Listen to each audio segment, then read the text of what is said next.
What's up, guys? What's up, guys? This week we're going to be getting into some NFL free agency, some UFC. Let's get into it. Let's do it. All right, we're going to start off with the free agency. Obviously, the big one that we've had more recently, Waddle going to the Broncos. What are your thoughts on that one? It makes the Broncos an absolute juggernaut now. They were one game away from the Super Bowl last year, and that was with Jared Stidham. They're going to have Bo Nix back. They retained Cortland Sutton. They kept pretty much everybody on that offensive side. They let go of Greenlaw in the defensive side. So that whole team is pretty much still intact. And that is adding Jalen Waddle to that. That's a dangerous team. Yeah, at this point, they're a complete juggernaut. I think at the end of the last season, it was pretty clear they were a top 3 to 4 team, and I think this just completely puts them over the top.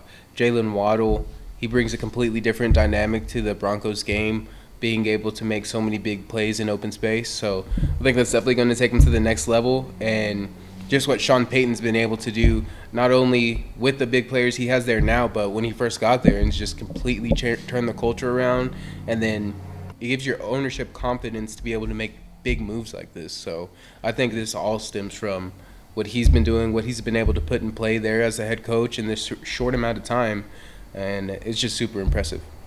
Jalen Waddle was on the trade block somewhat, but the trade for the Broncos was it really came out of nowhere. Yeah. And you're thinking of his situation that he's stepping into. He's not going to have to be the number one guy. He was kind of sharing that number one role with Tyreek Hill this past year. I'd say last year as well. So you have Cortland Sutton here. He's still going to be their wide receiver one. So he's stepping into a really good position. He's more of a deep threat, and he's got a lot of speed with that deep threat. So they had Marvin Mims. He had that role in that offense, but it's such an upgrade when you get Jalen Waddle to play that role. And they gave up quite a bit for him. He's not like a superstar wide receiver, but when you give a first round and a second round and a third round for a receiver, you got to hope that they're going to perform well, and hopefully he can stay healthy. Yeah, I think that's definitely the biggest question. Ultimately, if he can, though, it's an amazing move for them. Next, we have Justin Fields going to the Chiefs. What are your thoughts on that one?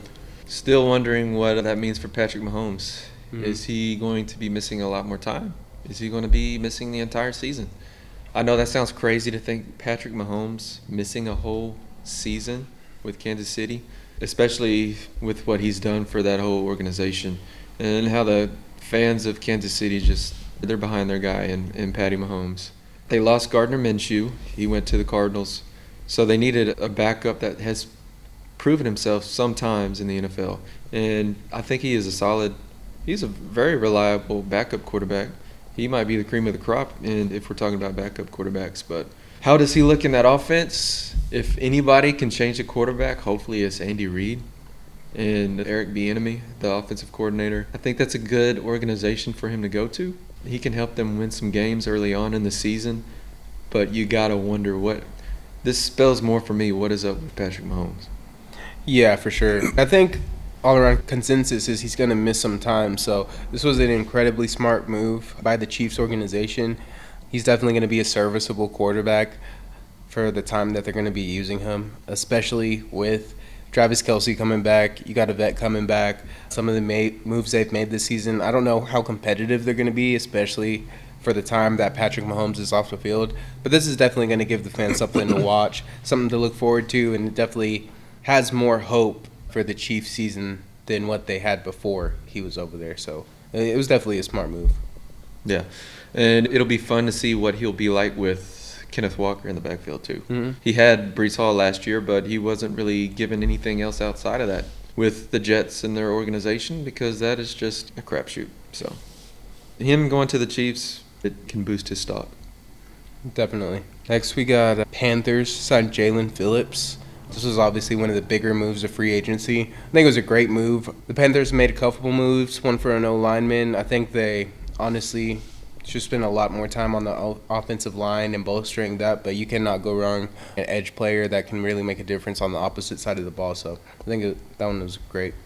It seems like the Panthers are making all the right moves now. It took them a very long time, 10 years, a decade, to start making those right moves again, but Dave Canales And that whole coaching staff have really turned things around. Last year, they won the division, and they were 8-9, so they were ending the season with a lot of momentum. So going to get a guy like Jalen Phillips and also Devin Lloyd in that linebacker role, that's going to be a really good addition to their defense. Their defense really showed a lot towards the end of the last season. Particularly what stuck out to me was that playoff game against the Rams. They just completely shut down Matthew Stafford in that Rams offense. So if they could build on that with these two additions, those are really good signings, especially Jalen Phillips. Yeah, for sure. Next, we're going to get into some winners and losers of free agency.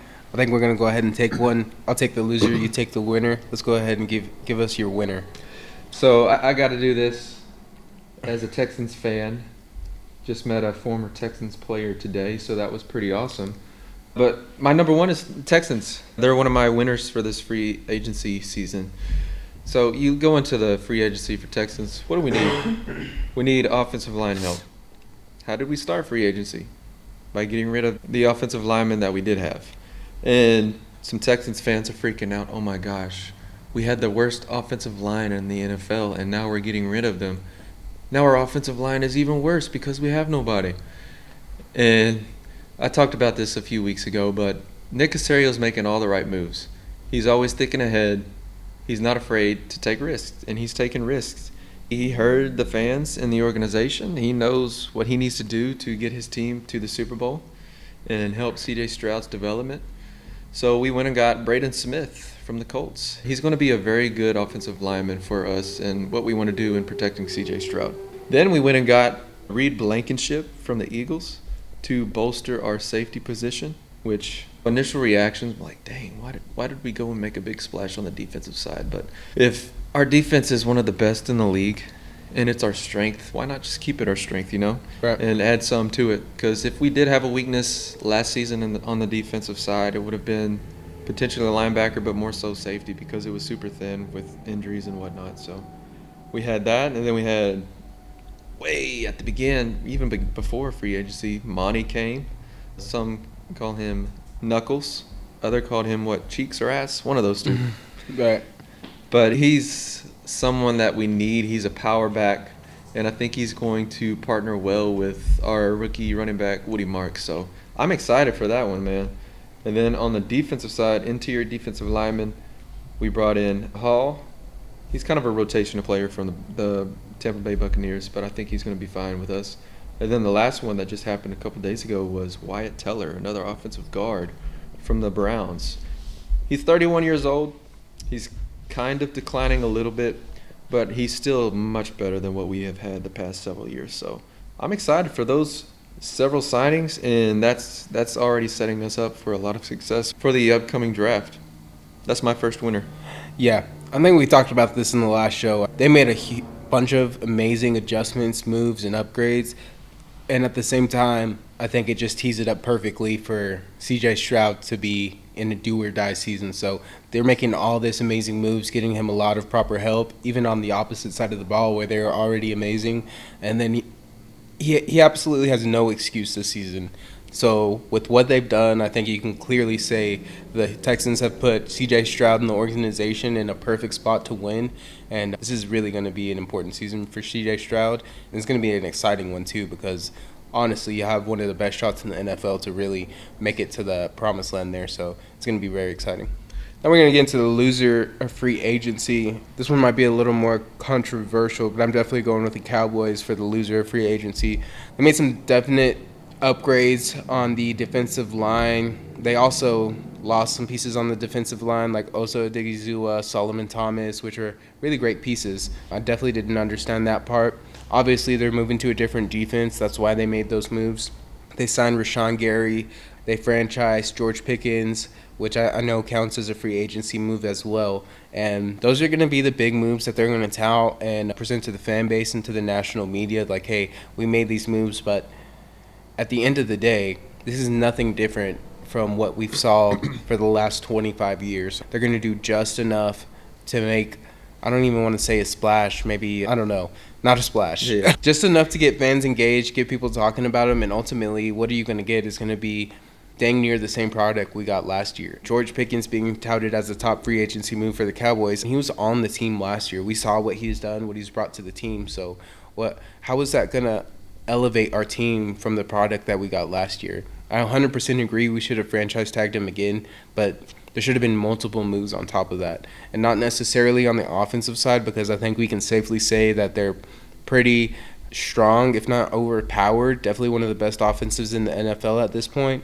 So all of your free agency focus definitely should have been on, outside of George Pickens, the defense. You have so many open holes, arguably the worst defense in the NFL. You had plenty of holes to fill at cornerback. You had Tariq Woolen out there, who the Eagles snagged on a one-year deal. Like, why couldn't the Cowboys make that move? Yeah. Well, there's no excuse, especially when you go and talk to the fan base and tell them, hey, this year we're busting the budget, we're going to take risks, all that bullshit. And now look where we are. Into free agency, we traded away our best defensive tackle, signed a good defensive tackle. So it's like, what are we doing here? Just a swap. Okay, Rashawn Gary's arguably better. I understand that. And then you free agent sign George Pickens. I mean, like, what are we doing, man? Like, all the teams that are performing well, that are competing for the title each and every year, are making splash plays, are taking risks, are saying F them picks, or they're hitting on their picks. So you can't be making moves like this. I know their excuse now is going to be, oh, we're going to go draft heavy, we're going to make a difference, get some good guys, get some starter-ready players. But they told us that last year. And what did we get? We got a pile of shit. Like, so what else can we expect at this point? There's a lot of positive talk on Dallas radio and stuff like that about, hey, so excited, Rashawn Gary, George Pickens, hey, we have an actual chance this year. But I'm just done with it, man. I'm not buying it. At the end of the day, they're going to have to show me before I believe it at this point. Yeah. The only splash they're making is in the Dookie water. So yeah. They had an opportunity to make a big splash and hold true to what Jones was wanting to do in promising the fan base about making a big splash. Mm-hmm. You had Max Crosby right there. Hendrickson, yeah. You had Hendrickson. So you had the players that you could make a big splash on. You could send those picks. You've already got 2 first-rounders this year. So 2 first-rounders, one this year, still leaves you with another first-rounder. Now they probably would have given their number 12. That probably would have been a bargaining chip for the Raiders. But you could have got Max Crosby, and you could have tied him with Quinnen Williams along with Gary, and that defensive front would have done wonders for the secondary, and you wouldn't have to go crazy on the secondary. Right. Because the opposing quarterback is always running for their life. But no, they didn't do that, so they're going to be a loser and continue to be losers until they can prove us otherwise. So, yeah, I completely agree with that one. Yeah, I love what the new head coach is doing. He's changing the culture. It seems like he's grounding the organization. Like, hey, we can't just walk on the field and expect to be better than everyone because we're the most valuable franchise in the NFL. So it feels like that. It feels like that with his coaching, his philosophy, his decision for defensive coordinator. At the end of the day, what matters is your record. So if they can't win football games when it matters, like, none of this matters. And I don't see anything different besides the head coach, honestly, than what we've seen the last 25 years. So, yeah, that's where I'm at with it. Yeah. Well, I'm going to go with another winner. And I know I talked a lot and raved a lot about what the Carolina Panthers were doing and what they have done in free agency. That whole division has gotten better this offseason with their free agency signings outside of the Tampa Bay Buccaneers, letting Mike Evans walk in free agency. But I'm looking at the Saints additions. They went and got an outstanding guard from the Buffalo Bills in Edwards. He is one of those cornerstone pieces for that Bills offensive line, along with Connor McGovern. And they did a lot to help protect Josh Allen and make Josh Allen who he was and who he is today. So that's a great addition. They went and got Travis. There's been some controversy because he went out and publicly said, I'm talking about Travis Etienne is how you appropriately say it, because he is, I guess Creole or French. It's a French name. Mm-hmm. And so it is not Etienne. It is Etienne. So I'm going to go with Travis Etienne, what the man himself says he used to be called. So he is a really good running back. He's not a all-star running back, but I think they're thinking towards the future. He reminds me a lot of Alvin Kamara, and they still have Alvin Kamara in the roster, so they might not even let him go, and he could still do some damage as running back number 2. And then on top of that, they lost. I don't remember what linebacker they lost. I think his last name was Davis. Demario Davis. Demario Davis. They lost him in free agency, and he went back to the Jets. So they had to go and get a linebacker who is a proven starter in this league. They went and got Ellis, and he is going to fill in that role for the hole that Davis is feeling. So I think the Saints are doing the right moves, and they're putting some pieces around Duck to see how well he can perform in that offense in year 2, right? I think it's year 2. So, yeah, it'll be exciting to see what they can do. Yeah, it'll definitely be interesting. At the same time, I'm not expecting much from them, especially with that young quarterback. But ultimately, what we saw last year, anybody can get it at this point in this era of the NFL. There's no top dogs as far as where we are in this era of players. So, anything else, NFL, you wanted to cover? I got some people that are still in free agency that are kind of surprising that they're still available at this point in free agency. Number 1 for me is Stephon Diggs. I know he is a very old wide receiver at this point in his career. However, he is coming off one of the best seasons he's had in 4 years when he played for the Patriots last year. So I thought that his free agency stock would be higher and more valuable than what it has been. Maybe he's just waiting for the right number, and he's meeting all these teams, and they're just trying to find an agreement to have a signing for him. I just don't know. I'm thinking, okay, what's the most logical destination for him to go then at this point in free agency? The Vikings, and you also have the Bills. I don't think he's going to come back to the Texans because there was kind of some drama with how that played out last year. He wanted to come back, and we didn't bring him back. So I don't think he would want to come back to the Texans. More realistically, There was also drama with the Vikings. There was. Also drama with the Bills. I guess he just loves drama, man. He is the diva. That's his NFL Let me nickname. finish. There was also drama with the Patriots. So, yeah, I'll let you finish. I guess it depends on who wants to deal with the drama more. Yeah. I can see him going back to the Bills, though. That would be my pick. Okay. Going back to the Bills, they just went and got DJ Moore, so he's not going to have to be the wide receiver 1 anymore like he was in New England. DJ Moore is going to be the wide receiver 1, so he could carry on with his success that he had this year in New England in the same division. And if you know he doesn't like New England and he loves to carry the drama, he can create a lot of drama by going to another team in the same division. Yeah.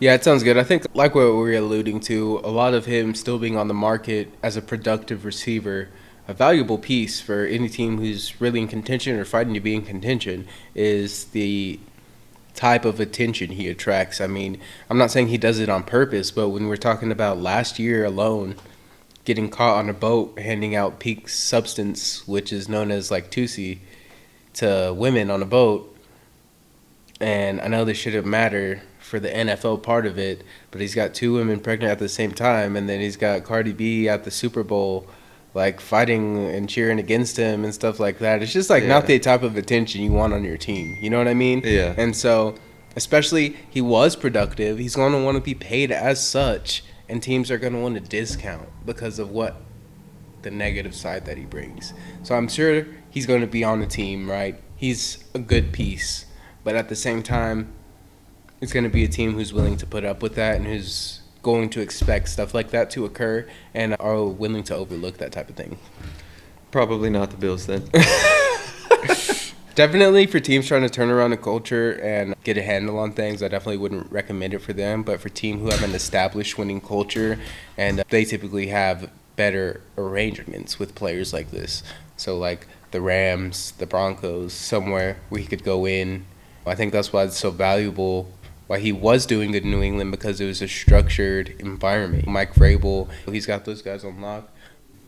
It's just a winning culture over there. So I think if he goes to a team like that, it's going to be great. I do think if he goes to a team like the Browns or Titans, something like that, it's going to just be an immediate downward spiral. So I think it can go either way with Stephon Diggs' career. I do think, like I said, he can be very productive for this upcoming season, and someone is going to sign him. He's, like you were saying, he's at a fork in the road in his career. Does he want his legacy to be, oh, he had that one amazing play in Minnesota, the Minnesota Miracle. And since then, he's just, his whole character and demeanor and how he has been for these organizations gone down the drain. Or is he going to turn around and actually become responsible? So we'll see what he does. Yeah, 100%. He has all the opportunity to turn it all around and be a voice for positive action and all that stuff. So we'd love to see it if he just did a complete turn and turned to that stuff. So, again, you never know. Everyone's going through their own battles. We don't know what he's going through, what other people are going through. So, ultimately, you only wish the best for him. But we are going to obviously have to call it like how we see it. Yeah. I know what is hurting him, that child support. Yeah. Jeez. Yeah. He's probably holding out for a bigger contract. Yeah. Now we're going to get into some UFC. This past weekend we had Emmett versus Vallejos. Obviously, it was a first-round knockout, 3 minutes, 33 seconds in. We're not going to touch too much on that. Emmett is coming to the end of his career. It's tough to see guys like that who are true warriors get knocked out in that fashion. Ultimately, it's just the name of the game. But with some real exciting news, we're going to talk about some of the upcoming fights, which are really great ones coming up. So this one coming up this weekend is Evloev versus Murphy. So Murphy, I don't know how he hasn't gotten a title shot yet. He's just been a killer in a division for a long time. His history is not one of a more exciting fighter, but these last couple of fights that he's won, he's just like separated himself from the pack. So he's been doing great. And then Evloev, who's undefeated, one of the few undefeated fighters in the UFC, just two juggernauts going at it. The winner of this will 100% get a title shot next, and it's going to be a really great fight. Do you think Dana's going to let that happen? I don't know. Honestly, I don't think he likes either of these guys at this point. But I think it's like once you get to a certain point, you got to get these guys a title shot or they'll probably be in mutiny. So, yeah, whoever wins this one's definitely getting a shot at the gold. I know neither of those fighters, but I did do a little research. And Elviov, I guess I'm saying that right? Yeah, that's right. I know he is, undefeated in UFC, you were saying earlier? Yeah. So it'd be really cool just to see if he can get a title fight and Dana just come to his senses and let him have his opportunity to continue that winning streak. Yeah, honestly, both these guys, like you said, they're both amazing fighters. So either one of these guys getting a title shot would be great to see. Next on May 9th, this one was announced. You got Hamzat versus Strickland. This is not one I wanted to see. Honestly, I'm pretty disappointed. I think Nasruddin Imavov should have gotten this one. But here we are, Strickland. He lost both of his last two title defenses, which were not long ago. And then he's going against Hamzat, who's just the worst possible matchup for Sean Strickland. So I don't see this going any other way. I think everyone's pretty much under the same understanding that this one isn't going to go well for Sean. Ultimately, there's a possibility I'll eat crow. I was saying the same exact thing when he was fighting Israel Adesanya, but I think most people were. So obviously, you step into a cage with someone, there's all those chances for that person to win, to get the upset. But I just don't see it happening here against Hamzat. Watching the training footage that's gotten out of him striking against Khalil Roundtree, I know Khalil came out and say he didn't get dropped. He was helping him prepare for a fight. That's a little bit different. I know you're not finding your style when you're training and preparing people for fights. You're trying to imitate other people, trying to imitate opponents. So at the end of the day, Strickland doesn't have too much going for him in this one. What are your thoughts? Somebody who's just getting into UFC the past couple of months, and you're trying to do as much research as you can. The heavy hitters like Strickland, McGregor, Pereira, but all these other fighters like Gamzat didn't know who he was till a few months ago. So as a newbie like that, my perspective is like, oh, wow, Sean Strickland, he looked pretty good in this last fight. He looked super smooth and sharp and just in control and in demand. That'll be a good fight. And then a seasoned UFC fan like yourself just lays it out. And I'm like, damn, why couldn't they have chose someone else like you said? So I know we were talking about it earlier. You think it's going to be they're on their feet, duking it out? I think so. I think Hamzat's going to be confident going on this one. We saw him stand on the feet with Kamaru Usman. We saw him stand on the feet with Gilbert Burns. So ultimately, I think he's going to do the same here. I think he heard what everyone was talking shit about him when he won the title against Dricus du Plessis and just pretty much say that. I didn't say that. Pretty much hugging his nuts the entire fight. So I think Hamzat's going to come in here with a chip on his shoulder. He hears the noise. Ultimately, I think he's going to come out striking. If Sean Strickland's able to counter that and take advantage on the feet, obviously Hamzat's going to go and just take him down and wrap this thing up pretty quickly. But I definitely think at the least Hamzat's going to start off on the feet heavy, trying to make a statement.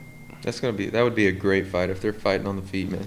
And when Hamzat does fight on the feet, it's one of the most exciting fights, definitely of the years and the years that he did that. And his fights are few and far in between, but it would definitely be a great one if we saw them on the feet for a long duration of this fight. When he's fighting on his feet, what is his fighting style? Is it controlled, smooth, or is it like chaotic? It's a little bit chaotic in my opinion. He's definitely walking forward, throwing heavy punches. He's not jabbing or anything. He's throwing a lot of power behind his shots. So, like I said, it's really exciting whenever he does do that. Yeah.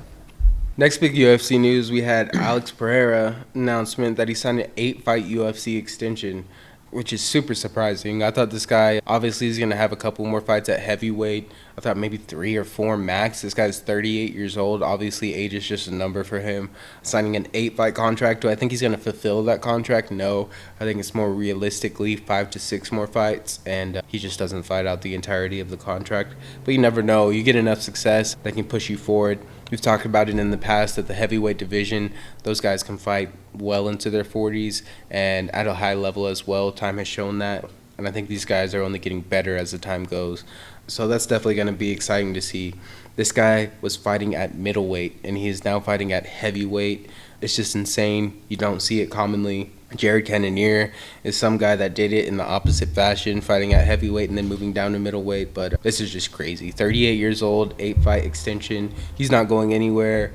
And we've got to see the fight, Jon Jones versus Alex Pereira. That is must-watch television, and hopefully UFC can give that to us here in the next year.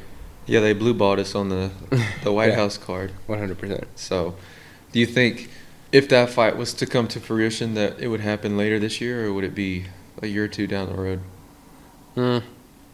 I would say within a year from now. I'm not saying it's going to happen in 2026. I know like Jon Jones is doing like a television show. Dana White's saying he's done with Jon Jones, but Jon's got one more fight left in him. Whether it's with the UFC or not, I think he's got one more in him. He's got that one spot open on his room of posters for his last fight.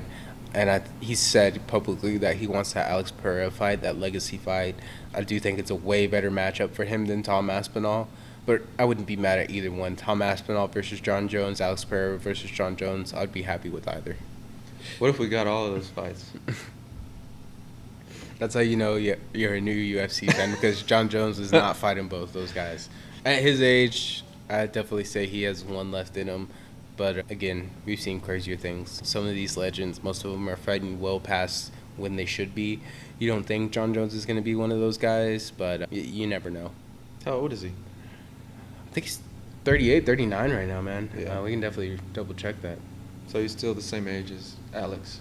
Yes. But he's had a way longer UFC career. Yeah, Alex 38 years late, old. right? Huh? Alex started late, right? Yeah, in UFC, but he was a multi-time kickboxing world champion as well before that. So they both had a long fighting career. But yeah, I think Jon, he's talked about arthritis and stuff and his injuries getting to him. So one of these guys has been talking about retirement for years, and the other guy has not, Alex Pereira. So that kind of tells you where their mindsets are, in my opinion. Yeah. That would be cinema, though. It's got to happen. Yeah, hopefully, man. That's pretty much what I had for UFC. It's pretty much a slow week last week. You want to go ahead and get into our triumphant moment? Let's do it. All right. I'll go ahead and start it off. I think you could tell by how we started off this show what mine was going to go, but it's got to be Sean Payton. I know the ownership, the GMs get a lot of credit for the moves they make in free agency, but at the end of the day, The head coaches, the players, and what the players produce on the field gives the ownership freedom to make these moves like this. It gives them the confidence. If you don't think your team's going to go nowhere, then there's no point of making these moves that are going to waste cap space, lose draft capital, and stuff like that. So Sean Payton, he's changed the culture. He's made this team very dangerous with the few big splash moves that his ownership had made up to that point before this last free agency. So it's going to be exciting what they're going to be able to do with the moves that they have made. Like I said, this team's just looking like a juggernaut coming up, and they did not look anything like that since Peyton Manning left the team. So it's exciting to see. None of this was happening before Sean Payton got there. I know there's a lot of controversy behind him. Maybe he's a dick. Maybe he's an asshole. I don't know. Ultimately, he's doing something right. He knows ball, and it's definitely triumphant. All the shit he's been through, being able to still, again, get a team into contention, be able to compete for a Super Bowl. Like you said, 1 game away last year. It's insane. It's not anything easy to do, so kudos to him. That's going to be my pick. And thinking about when he got hired on, what he had to deal with, what he was given, just the shit show that it was in Denver. And a couple years, 3 years later, just completely switched the whole team chemistry, the whole organization chemistry, and the expectations and the standards. Yeah. I really don't care if he is a dick. If he's winning, that's all that matters. Yeah. These are big boys. These are grown men. They can handle it. If they can't, then they're not the right people for your organization. So, yeah. What he's been able to do has been awesome, man. Yeah. Like Russell Wilson having that groundbreaking contract and then just benching him and basically eating all that dead money and having to tell the owners, like, hey, we're just going to have to eat this because this isn't going to work out. It takes some balls to do, you know what I mean? So definitely that's why he's my pick, not for that situation, but for the overall, what he's been able to do. What do you got for us? I got my triumphant moment is going to be Max Crosby. And now we might be wondering, why in the world is Max Crosby your triumphant moment? The example of that. Well, we had some breaking news last week where Max Crosby, out of nowhere, got sent right back to Las Vegas because, and I'm going to say it, the Ravens got cold feet. They had many of opportunity to know what they were getting. They knew that Max Crosby was going to fail that physical just where he is in his recovery process from his surgery. So they're kind of copping out. They're saying that they're looking more futuristic and thinking about his long-term potential with the team. To me, they just backed out. That's going to be hard to do business with them if I'm another NFL organization. But let's focus back on Max Crosby. This dude is being thrown around like a rag doll, like a piece of trash. And it's crazy because of the type of person and the type of player that he is. He's going to fight for your team. For the Raiders, he's bleeding silver and black. Go up to Baltimore, he's going to bleed purple, man. And for him to be denied that trade and being sent back on a night, and that next morning showing up, being the first person in the Raiders facility, that says a lot about his character and who he is. And it just came out. He posted something, tweeted a few days ago, saying, shit happens. We know what they decided. We know what it really meant. But I'm here for a reason, so I'm back Raider Nation, and I'm going to play my heart out. And that just shows the type of person that he is. There's not many people that I know that don't like Max Crosby just because of the type of player and the disruptor that he can be on the football field. But going into the building, being back, being the first person back the day after you found out the news, that says a lot about your character. And that's something that is super triumphant because I don't think every football player, not many football players, to be honest, in the league would do something like that. So it's just very triumphant for me in the sense of his character is persevering through times where he's just being kicked out, you know? Yeah, 100%. I agree with you there. At the end of the day, there was thousands of wrong ways to handle that situation and only a handful of correct ways to handle it, and he chose one of those correct ways. So when you get put in those situations, it's hard to make the right choice. He could have threw a fit. He could have been like, I'm not playing for either of y'all. Yeah. But ultimately, he's there. If I'm a Raider fan, I'm stoked. Fuck the cap. We got Crosby. We've got all these additions we made. We've got Genty. We've got Fernando Mendoza. Let's run it. So super exciting if you're a Raiders fan, and I completely agree. Great triumphant moment. Max Crosby just seeing the positive side of it and just going out there and ready to produce. All right. Well, that'll do it for this week. Go ahead and drop us a follow on YouTube and TikTok and let us know how bad our takes are. See y'all in the next one. Yeah.